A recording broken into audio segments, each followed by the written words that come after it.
let me put some respect on his name first of all. President Felix Tshisekedi has, well, he's come out, it's been a month now, but every day this is growing more and more, it's becoming more and more inflamed. Now the reason why I'm capturing it late is because he does this a lot actually. He says it in passing sort of, he drops a lot of things in like passing speeches, so by the time it catches up to us in London, it's a little bit like watered down or exacerbated. In this case, it's blown up. Okay, let me start. So the president wants to change the constitution, and now all hell has got broken loose. Like all hell has gone, like I'm talking, everyone is erupted, everyone is going crazy, and everyone is what's the word I'm looking for? The whole world and his missus is up in arms about it. Okay, so last month he proposed to change the constitution, saying that it's outdated. It doesn't serve the Congolese people. It leaves the Congolese sovereignty in a weak place. He also added that it was created by foreigners. That sounds familiar. We'll come back to that one. And that, yeah, it was written at a time of desperation and deprivation, which is true. So for you, those of you that don't know the history, let me give you a little breakdown and just small snippets of what happened with our constitution. So in 2002, we had what they called a transitional constitution. This was kind of like concocted because of the Second Congo War. So in 2005, a small little group was put together after a referendum. And during this referendum, a bunch of senates in the National Assembly, I'm translating in French here because some of the words don't mean, you know. Anyway, 85% approval in 2005, and in 2006 we had a new constitution. Now, I've got a nice English copy of the constitution, so I've had a couple of look on it. Now, this constitution that was drafted, I'm going to break down just a little kind of vital points because it's a pretty big file, but these are the points that people are kind of more focused on. So it maxes out that you have 2 terms. Obviously this is based on elections, so you win an election, you win first term, and you win an election, you win second term, and then after that it's nil and void. You can't do any more elections, you can't participate in the runnings again. So breaking that down, the minimum age of 30. This used to be 35, and I believe it was changed to suit Joseph Kabila because he was like 30 when he came in, but you know, that's a whole other story for a whole other day. It's cited in the constitution that the people that were, or the ethnic groups that were in the DRC at that time since 1960 would get automatic citizenship, so be recognized automatically as Congolese or as Congolese ethnic groups. Okay. The other part is they recognized 26 in total provinces from 10. So we used to have 10 and we moved into 26. It also recognized that there will be free primary education for all Congolese. Okay. This was observed by the African Union. Take from that what you will. So from what I said, it seems like President Tshisekedi, for lack of better words, is capping. Because remember I said that it sounds familiar, and we'll come back to that. Well, it sounds familiar. Let me explain. The ex-president Joseph Kabila, he proposed the change back in 2005, I believe. He proposed to revise and to change the constitution because it was old, and he pretty much said the same reasons, okay? And he faced an opposition from the church, obviously the people, and the opposition groups, so all the other parties, including one man named Felix Tshisekedi, who happens to now be the president of DRC. It's kind of like one of those things when the English would say the pot calling the kettle black sort of situation, like, you know, let's just, you know. Anyway, this time, guess what? This time around, the opposition, obviously, they all like hell to the no. And guess what? Kabila also says, no, he's not a president anymore, allegedly. But he also said no. It's kind of like a tit, what the Londoners call here a tit for tat. Definitely a tit for tat. You know, I match your nonsense, you match my nonsense, and you know, you do, I do. It's also worth mentioning that the unification of the opposition, so all the opposing sides, this is actually the rarest time we've seen them all be on one page. It seems like Tshisekedi is pretty much hanging on his own because there's a lot of people that don't want that to happen, and seemingly also from his own party. But that's neither here nor there, because we all know about his party and people from his party. I went out today. I had to take little madam to the GP, and it's freezing as hell. So I don't report very well to cold, so and I already have a bad sinus, so that's just made it worse. Yeah. Anyway, enough about that. Madam is fine. She's a toddler. They always just have niggles. It is what it is. Anywho, yeah, in recent days, Felix Tshisekedi has kind of, since I've been doing this research on this subject, he's kind of starting to walk back his words, sort of kind of indicating that I didn't really say that and I didn't really mean that, you know how presidents do. But it hasn't kind of dumbed down the fire. It's if anything, it's made it worse, because people now think that he might be doing it behind closed doors, or that he's already done it, or that he's in the process of doing it. So there's even more skepticism and lack of trust there. So what's the noise about? All right, let's break down the noise. The noise here in the diaspora is that people are mad. Like, I mean, people are insanely mad with a capital D. Literally, the Congolese people here in the diaspora are crazy, and back home, rightfully so, they're even more mad.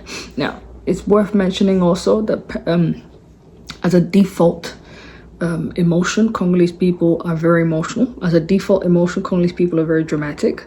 As a default emotion, Congolese people are very much over the top, and very passionate people. We're very passionate. So it doesn't take much to get us there, okay? And things like this would just, it's like a volcanic eruption. So he's definitely threw something in there to see how it would react. He probably thought it would be a positive because the last person got a negative. No, he happens to have gotten more negative than the other guy did. We'll cover that in a second. So the people are upset, okay? And I know they're dramatic, and this is why they're upset. So they think that the president wants to increase his term time. So at the moment, like I said earlier, the term time is 5 years. Once you've won an election, and then 5 years if you win a second election. So that's your 2 terms, okay? That's the 2-term mandate, and that's the 2 terms that you have. After that, Bob's your uncle, off you go, all right? They also think that he wants to maintain power, which is in default treason in itself, because, and they have warrant for that, because let's be honest, Mobutu did that same thing, and Kabila, everybody's come in there, it's kind of like, I want to stay forever, okay? Following the steps of other presidents that have changed constitution, for example, Paul Kagame, Museveni, Ziza, and obviously, like I said, Mobutu himself. Now, these presidents have been in their power for a long time. I only mentioned those 4 because they're kind of like our next door neighbors. And they've done quite a bit. And Mobutu himself was in power for over 30 years. So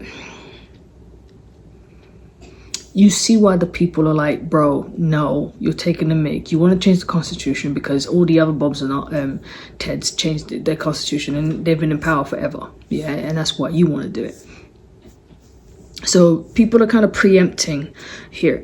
They also think that he wants to continue, or he will continue, the neo-colonialism of the Chinese and the Indians and everything that is in Congo at the moment. How Lebanese and how they seem to all come and prosper and thrive in Congo, and the people of Congo, the real owners of the land, don't, and they feel like they're being, like I said, neo-colonialism is happening over there. We can argue about that on another day, whether there is neo-colonialism going on in Congo or not. The other argument is that they feel like that he wants to increase his hold. The accusation is that Tshisekedi has taken over with his family a bunch of mines and mining sectors, which is illegal. As the commander-in-chief, he shouldn't really be having, businesses like that. It should all be owned in a certain way according to the laws and the constitution, right? But they feel like he's going to increase that because there's an alleged mine that his brother apparently is running, and they're coughing all the coins and putting it in their pockets, allegedly. I got no proof, guys, so I can't really be like, yeah, he's doing it. So those are the accusations that people think that he's doing. Now, granted, I'm in London. I don't know whether these are true or not, but most people seem to have it bang on right. But like I said earlier, Congolese people are very dramatic, and they'll tell you have 4 heads, and you'll believe it when you can clearly see you've got one. So I'm going to take that with a pinch of salt and say again, allegedly, they're being accused of skimming off the top. More than skimming, but it is what it is. So many of them are calling for an outright war. They're literally calling for a serious war. They want blood. They don't even care how it happens. They're just like, we're prepared to, because these are the combatants, yeah? The combatants are like, yes. I've been watching and listening to a bunch of podcasts and listening to online socials. Everyone is calling out for war. And they're ready for civil war. They're ready for an outright war. They don't care because that's not going to happen, because they feel like he's going to take over for a long time. So here is my take on this whole thing. Okay, so as a disclaimer, first of all, let me put a disclaimer out there, because you know and I want to live, my disclaimer is this: I will try and remain impartial, and hopefully no one comes for me. I will try. I'm human. I'm up for correction. I'm up for guidance. I'm up for re-education. I'm up. I'm open. Unlike most of us in Congo, I'm actually open for education. And yeah, I'm going to try. So anyway, this is the first part I feel is the first problem. The first problem I have with this is timing. After listening to everyone, watching everyone, and researching everything, timing. It's literally, what the fuck are you focusing on right now? Like, you're focusing on the constitution to gain what? What does that change? I mean, okay, it changes things in the long run. It has a fantastic, I'll cover that in a minute, but at this precise moment, we have unemployment, we have floods, and I mean some catastrophic floods going on right now. We have mass poverty. Poverty is getting crazier and crazier by the minute, okay? We have landslides. There is literal landslides happening all up the gap because there is no control over, like I said, the flooding, the mining. There's no control. Everyone's just doing everything, and you can't control what is, causing cause and effect. You don't know if it's natural causes that are making the landslide or it's the unnatural stuff that we're doing to the land, because we all know it's a very fertile land in both minerals and everything else, okay? So then we still haven't cleared up the volcanic mess. Yeah, we still have masses of people displaced from the volcano. We have masses of people and wars in the east. okay? And then we have all the human rights violations of child labor, etc., etc., etc. And not to mention we have very little in terms of hospitals and roads, all right? So we've got all these different things that are going on right now. And you want to go and say, right, see that paperwork, we just need to go and look at that for a minute. Bro, yeah, right now, the capital city is drowning. The capital city, the roads are traffic, they're literally gridlocked. People are crying out for some kind of innovation, some kind of leadership, some kind of management. Just manage the situation for them so they can feel a little bit more at ease, right? You know, people are taking buckets and just literally throwing out water from their homes. And we're thinking, I wonder what will fix this. Let's change the constitution. For the people, that doesn't do anything for them in the immediate future. In the long run, perhaps, but in the immediate future, no. Okay?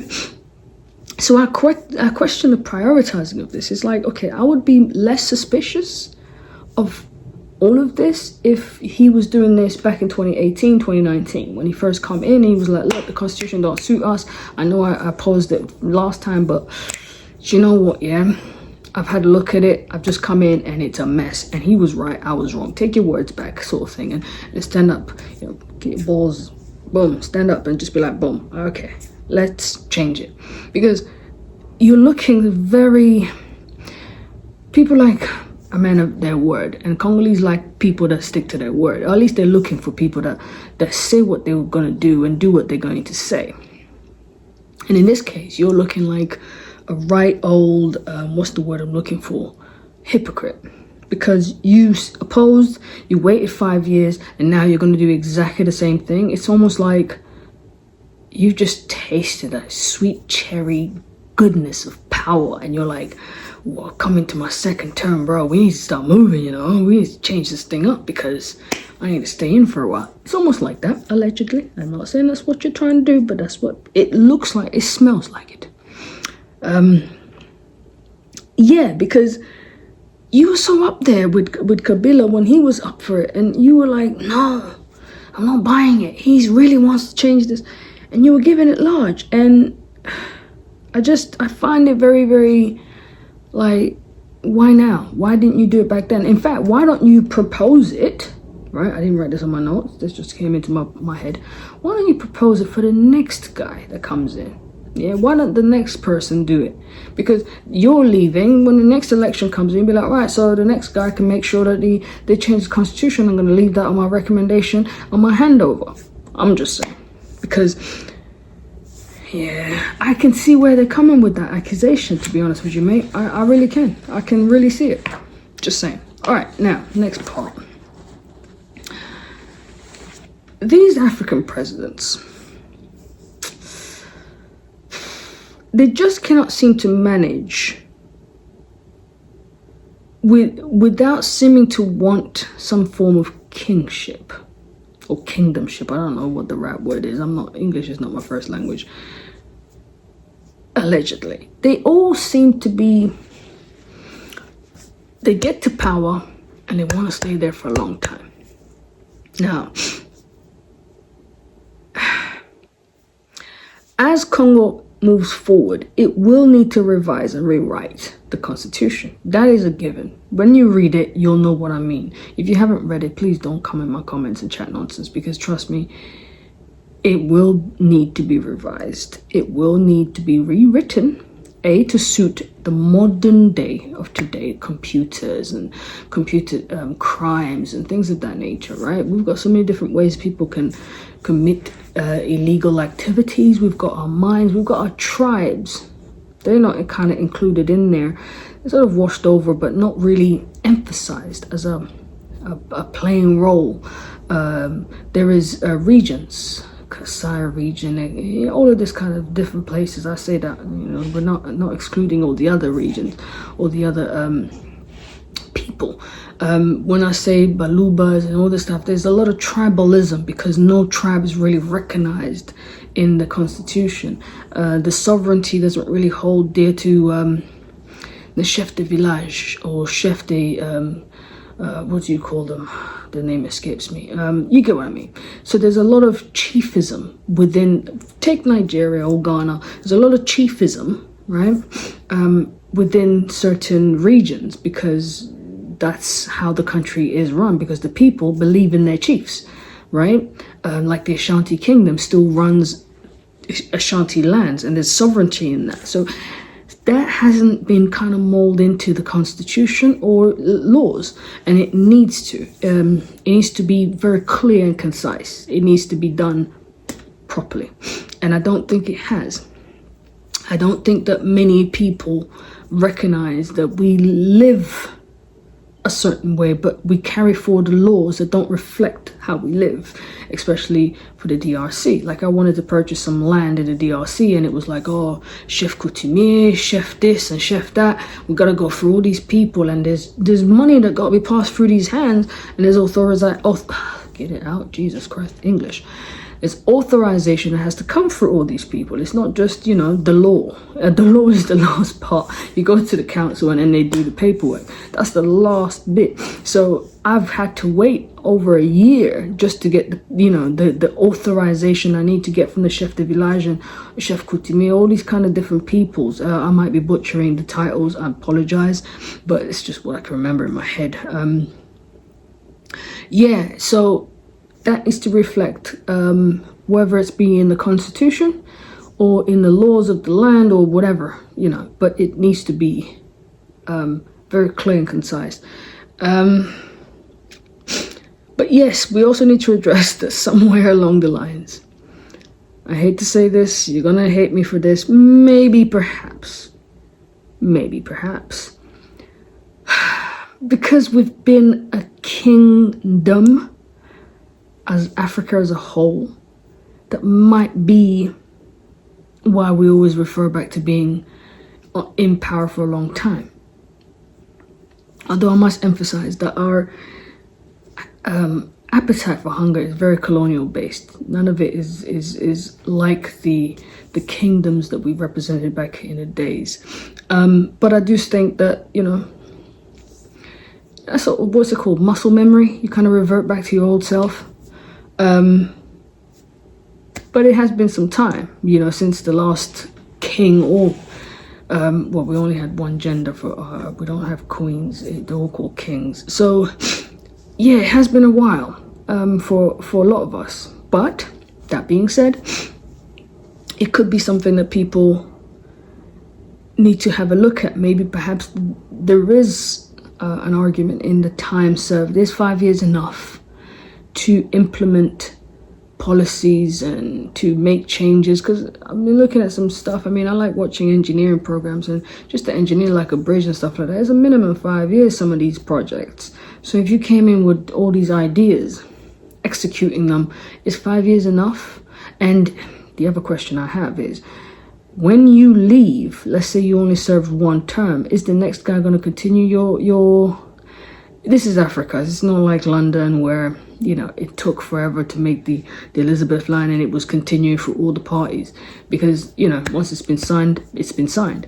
We're not like that, okay? Congo's not like that.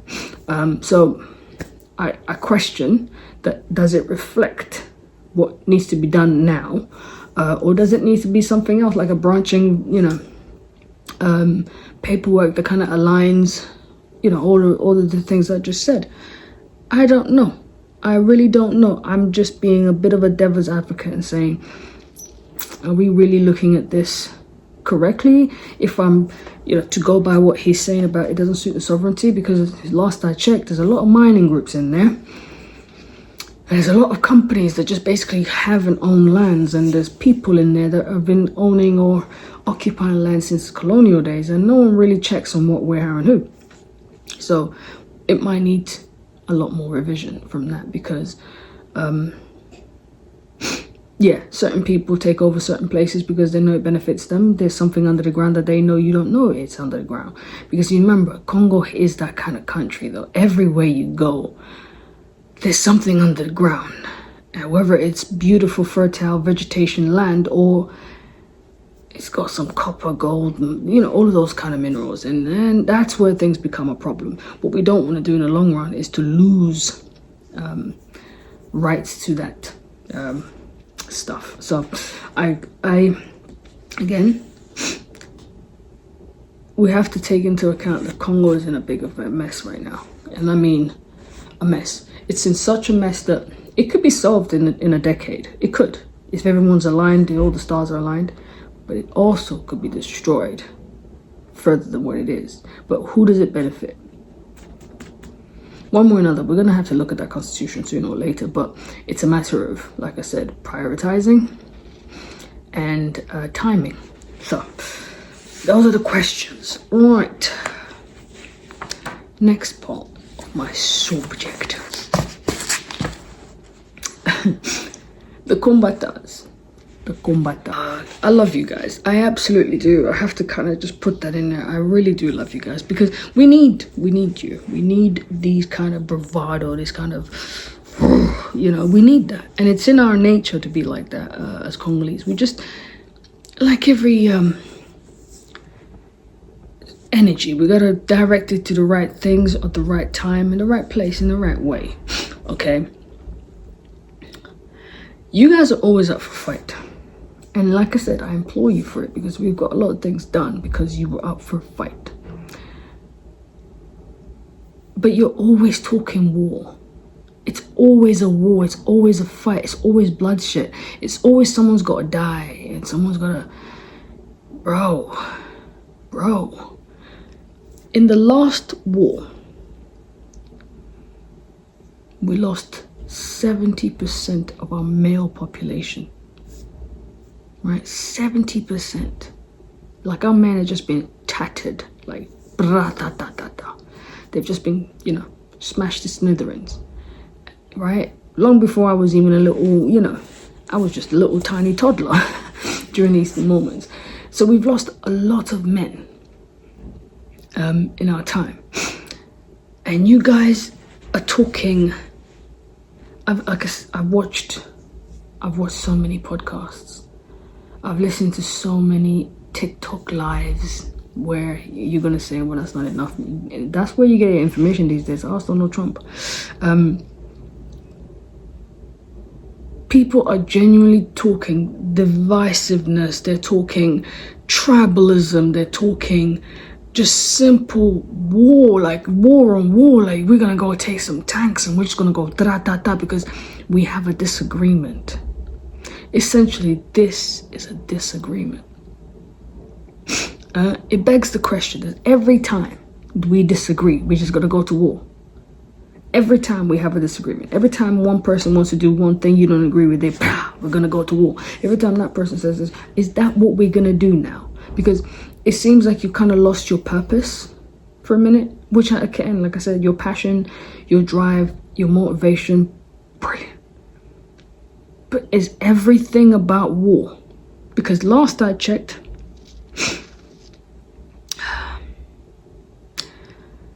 we don't win when it comes to war. We lose. Like I said, we lost 70% of our men. We've lost so much, the grounds, we've lost land. We lost the East because of wars. Okay? Maybe I'm being naive. Maybe it's me that, maybe it's me.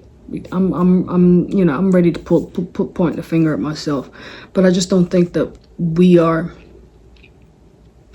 at a point where we can just keep throwing bloodshed at the problem and hoping it will solve the problem. Because at some point we're going to have to actually govern this country. At some point we're going to actually manage this country, and we're going to have to manage the people we don't like when they disagree with us.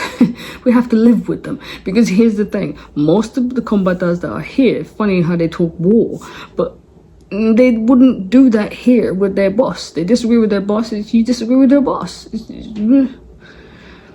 I mean, you want to call him all kinds of, stick two fingers up him, all that stuff, but disagree. Don't go get a tank and then, But yes, you have to ask yourself, who wins? If we do fight, who wins? Because I'll tell you who will win. The people that sold us the arms in the first place. The people that made us go into a fight in the first place. And the looters. the scroungers that come in when we're not looking, you know. When we're not looking, they're in there, boom, they still whatever. They're in there, boom, they still another. Those guys, they love a good disorganized Africa. They love it. While you guys are in chaos, I'm just gonna come in and just gonna grab this. While you can't see me, I'm not here. I'm gone. You know, it doesn't benefit us at all. Yeah. And I really like our men. I don't want to see any more die. It sounds really bad and selfish, but I want our men to survive. I want our young boys to survive. It's bad enough that most of them have been raised without real fathers. Majority. Yeah, I want our men to survive. I want some men to stick around. I want to see more and more Congolese men getting up to 100, 130. I want to see it. I want to see Bakoko Loko. I want to see it. I want to see more Congolese men just thriving. Yeah? So, the last I checked, this country has been destroyed, and a lot of men have put a hand in destroying it, whether destroying it in its defense or destroying it in opposition. Whichever way you think you are, it doesn't matter to me. Either way, you've played a part in destroying that land. Which makes me think maybe it's time for a woman to take over, because it wouldn't hurt. Because the last time a woman was in charge, we still had Angola in our kingdom. You know? And then after she died, the Portuguese took over. Angola, that is. I'm just saying. It might just be in our favor to do that, because even when the colonizer came in, they still messed it up. It was still men. I'm just saying. After all, sexism is their thing. It's not ours. You know, like I said, we only have one word for a king, and that's just the king. It's got to sign for something. But yeah, before you come and kill me, I just think that we need to bear in mind that there are so many ways, as the English say, to skin a cat. There are so many ways to skin a cat, and it doesn't mean that we always have to do it the one way. I don't want to skin a cat, by the way. Don't Peter, don't come for me and all this animal rights forget. It's just an old saying, you know what it is. God, every time you gotta say something, you gotta put a disclaimer on every single thing. Go, blimey. Anyway, so that's my take on my research. But this is what I did for my analysis. I broke it down into a SWOT analysis. It's the only thing I know how to analyze properly. Right. My SWOT analysis goes like this. Let me position myself a little bit better. My robe is all slipping off and everything. Do you like it? I like it. I got two of them. I actually bought them when I was pregnant, so it's a little bit bigger than me. But I like the comfort, and now my daughter just sort of slips in when she wants to get warm and stuff. But it's also becoming like a trademark, because I notice I feel good to do videos on them, and I've done a lot of videos with them. So anyway, I might just treat myself to another one soon. But that's neither here nor there. So let's do the SWOT analysis. These are how I put it in the subject matter of changing the constitution. These are the strengths. So it will improve our sovereignty in the DRC and improve the sovereignty for the people. Okay? It will definitely do that. If you change it and you reword it, it definitely will do that. If you revise it in some shape or form, especially the wording is very loose. It needs to be airtight, because anyone could sort of challenge legally.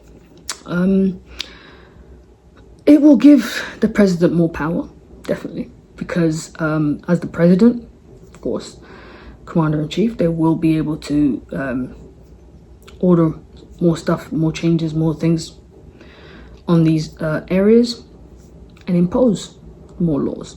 Just saying. It has the potential of increasing a lot of revenue for the economy, for the DRC. It does. Because, like I said, if these lands belong to us, we have the right to sort of lease it, organize some kind of financial agreement with whom and whoever wants to, you know, occupy that land. It's ours, right? It will also help to modernize Congo, because Congo is living in a very archaic time. It's still doing things in the past tense, where most people are doing things in the future. And our constitution needs to reflect that. Our constitution needs to be open for stuff like that, for today's modernizing and tomorrow's modernizing, because 20 years from now my daughter's modernizing looks totally different to mine, right? It will improve the rights of citizens in the DRC. I almost said the UK there. In the DRC, the rights of citizens, and when I mean this, I mean purebred Congolese. I don't mean foreigners. I mean that the citizens should have the right. Otherwise, we would end up like South Africa, where most of our lands are owned by the colonial, all that.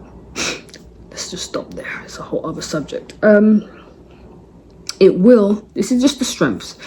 Longer terms, I do believe that longer terms may be better for candidates to implement their plan, their manifesto, whatever the case may be. I just think that 5 years is not enough. I don't think. I think maybe a minimum term has to be done, or maybe 15 years. I don't know. I don't know what that looks like. I'm not an expert, but I do think that 5 years is not enough. Even if we're talking one term here, I don't think it's enough at all. It will improve, and it definitely should include tribal. The tribes need to be included and reflected in the constitution wholeheartedly. And it will improve the control of the DRC in terms of our borders and how we manage our economy, imports and exports. And then we might have to, because of that, it will help us look at our trade deals better, because we have a lot of old trade deals. Anyway, that's the strengths. The weaknesses. It opens the door to dictatorial terms. So, for example, if you do increase the terms, somehow, some way, we enter into a regime, as they accuse Mobutu of, as they've accused Kabila of, all of that kind of people, Kagame and Mukwege and all of these different people, dictatorial terms. You can argue whether they were dictators or not. That's not the conversation today. But the question is, it will open the door for dictatorial terms, where people will feel like they're being dictated upon, or someone as a dictator is running the country. The weakness, it will increase the two term. Someone will eventually increase the two terms. Is that a weakness? For some people it is, yes. Some people see that as a massive weakness. Why? Because they feel that there's no limit, right? And then you're just going to keep extending and constantly changing the constitution to suit your narrative. So having a limit, kind of makes everyone feel comfortable with that. That's that. Tribal exclusion. So complete opposite from the other one. Tribal exclusion is where we are right now. And I think when we exclude the tribes, the money doesn't filter. Yeah, the income of the country doesn't filter down, and therefore there's certain parts and certain villages that end up becoming really derelict and really worn out, and and then we have that thing where it's a very Kinoise mentality, where everyone thinks about Kinshasa and not the rest of the country. Like I said, 26 provinces, they all have to be managed, they all have to get a piece of the pie so that they can all improve. It will be loss of land. It would lead, to loss of land and revenue to DRC. So we will lose more land. Like we're already, it's pretty much clear cut that we're already losing land from silly deals, and people have money to back an argument with the law system in our country. If the law is open, and they can just come in and say, but this, but that. Just saying. I've had a chance to see a contract like that before, and I didn't sign it myself personally because I felt like it was giving me a lot of money, but it was also giving me a lot of it was allowing me to give a lot of land away, and I couldn't live with myself to give up the land of my ancestors. So I'm just saying, and it will continue to further breed exploitation and corruption into our land if we don't change it. That I believe. Opportunities, should we change it, we get to manage our own constitution the way we see fit, the way we are as a country now, post-colonialism. It's just us. We get to create new trade laws, national and international. We get to create more jobs for people. So that's the opportunities there. We get to manage our mineral sites by state, by province, sorry, not state. They don't have state down there. We get to control foreign companies coming in, who's in, what they're doing, and how long for. And we get to hand out accountability and industry government. So, sorry, accountability of industry and government. Yeah, we get to really look into that and really start to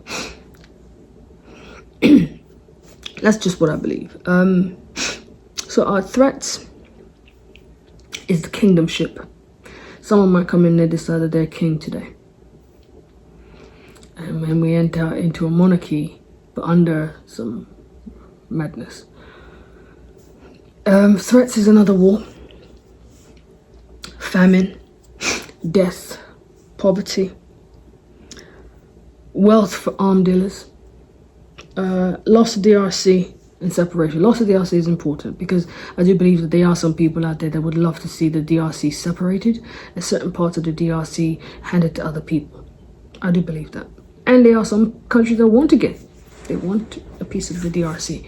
It serves in their favor to increase their land mass. Yeah, so that's how I put it into my strength and analysis, my SWOT analysis. I hope you've enjoyed that. But in conclusion, whether we like it or not, at some point in history, in the future, we will need to change.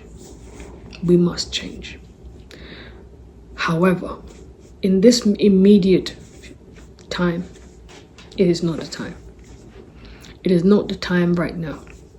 We need to look at the day-to-day needs of our people first.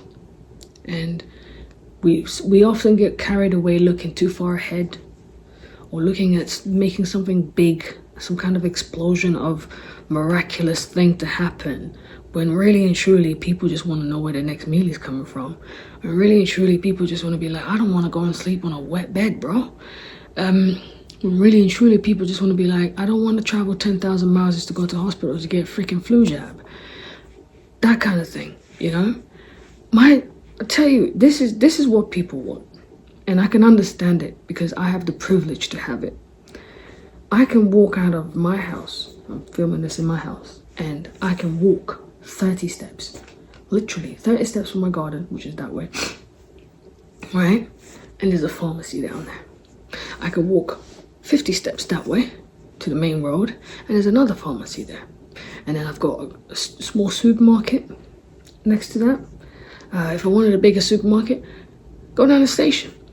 I'm not that far away from amenities, from health, from convenience, okay? People want to have that. People also want to know that if I apply for a job, I have a 50% chance of getting it, but there is no jobs to apply for.